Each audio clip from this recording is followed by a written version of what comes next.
moi j'ai été vraiment impressionné par aussi bien la clarté de votre exposé que même, peut-être pour finir, votre humour. C'est la première fois que j'entends de façon aussi claire que pour trouver peut-être solution à la migration, il y a nécessité de voyager soi-même, et la première fois que j'entends la nécessité de charters de policiers, mais l'idée est sûrement très bonne.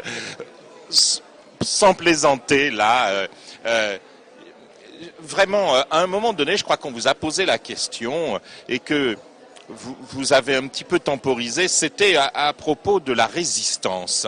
Vous êtes vous-même un résistant, et quand on vous a posé, je crois, la question, vous avez dit non, la situation aujourd'hui n'est quand même pas ce qu'elle pouvait être. Or, juste après, vous êtes intervenu pour parler qu'il fallait se battre pour la solidarité, mais contre la violence, pour la planète, beaucoup de combats.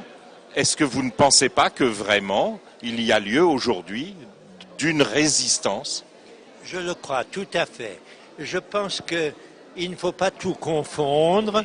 Nous ne vivons pas sous un régime national-socialiste, nous ne vivons pas sous une dictature, mais nous ne pouvons pas ne pas réagir. Lorsque même une démocratie, en effet c'est une démocratie, donne à ses agents, que ce soit ses ministres, que ce soit ses policiers, que ce soit ses entreprises, des capacités d'agir qui nous choquent peut-être plus particulièrement nous les anciens résistants. Parce qu'effectivement nous avons connu un temps où si on ne résistait pas à ce qui se passait autour de nous, on se considérait comme des lâches. Aujourd'hui aussi, on risque de se considérer comme des lâches si on ne fait pas au moins l'effort de pointer du doigt ce qui, dans le fonctionnement actuel de notre démocratie, est inacceptable.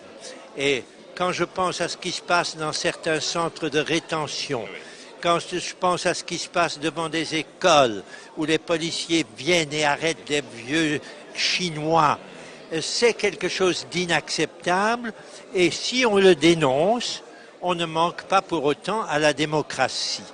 Il faut changer les lois, il faut changer les hommes, il faut changer le fonctionnement. Pour autant, il ne faut pas nier que nous sommes dans un état de droit. C'est déjà quelque chose. Que c'est donc au nom du droit que nous devons intervenir, et pas au nom d'un imaginaire merveilleux où tout irait bien dans le meilleur des mondes. Mais que nous restions attentifs, c'est très important. Et je sais que vous, dans votre télévision, vous essayez de l'être, et je vous en félicite. On essaye modestement, mais on essaye. Et est-ce que ça voudrait dire que vous citiez cette opposition entre le légal et le légitime, qu'aujourd'hui, à travers des faits comme ceux que vous citez là, à travers peut-être une certaine montée de l'individualisme à tout crin et une baisse de la solidarité, il n'y a pas de plus en plus de lois qui semblent, oui, légales, certes, mais pas toujours légitimes? Je le crois et je le redoute. Je pense que nous avons encore jusqu'ici et jusqu'aux élections des prochains jours la chance de vivre dans un pays relativement démocratique et dans lequel, quand il y a des lois illégitimes mais légales, on a le droit de protester sans se faire emmener tout de suite au gnouf. Mais j'ai peur que si les élections tournent mal, tournent dans un sens que je redoute, nous ne plongions dans un pays où les libertés ne seront plus respectées comme elles devraient l'être et où le légal deviendra encore moins légitime qu'il ne l'est déjà. Donc, il faut faire attention, il faut réfléchir, vigilance à tout prix. Merci. Juste un dernier mot. Vous nous avez beaucoup aidé à comprendre. Bon, il y a derrière agir. Alors, je crois que grâce à vos explications, on va peut-être trouver des nouvelles forces et des nouveaux moyens pour agir. Je crois qu'il y a un mot que vous aimez bien, c'est celui d'engagement.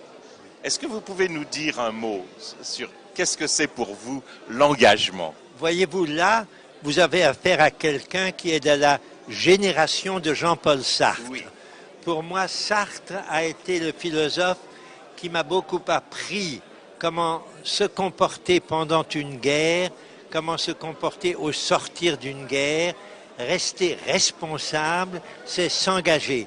Et je dis à mes jeunes amis, à mes enfants, à mes petits-enfants, vous vivrez plus heureux si vous mettez dans votre vie une composante d'engagement, voire de résistance. Quelqu'un que j'apprécie, que j'admire, qui vient de nous quitter, Lucie Aubrac, disait « Résister est un verbe qui se conjugue à l'indicatif présent. Il faut savoir résister aujourd'hui comme on a essayé de résister autrefois. » Merci beaucoup et nous allons essayer de retenir la leçon. Merci. Merci à vous.